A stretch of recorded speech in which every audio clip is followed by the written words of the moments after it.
যে খবরের দিকে নজর রাখবো, রবীন্দ্রনাথ ঠাকুরকে অপমান বিজেপি সাংসদের।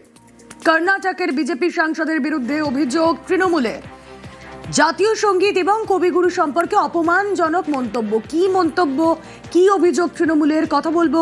আবির ঘোষাল রয়েছেন সঙ্গে। আবির, তৃণমূলের বক্তব্য যে কর্ণাটকের সাংসদ তিনি জনগণমনকে তিনি উল্লেখ করেছেন যে নাকি ব্রিটিশদের স্বাগত জানাতে এই গানটি লেখা হয়েছিল।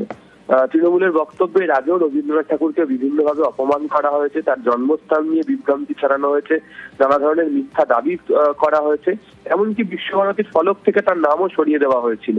এবার তারা যে মন্তব্য করেছেন সেটা একেবারে দেশের যে সংস্কৃতি, দেশের জাতীয় সঙ্গীত নিয়ে তিনি কার্যত অপমান করে ফেলেছেন এবং তা নিয়ে তৃণমূল কংগ্রেসের তরফ থেকে প্রতিবাদের সিদ্ধান্ত নেওয়া হয়েছে।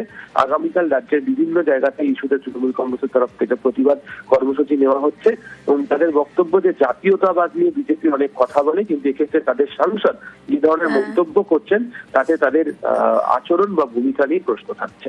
ওকে।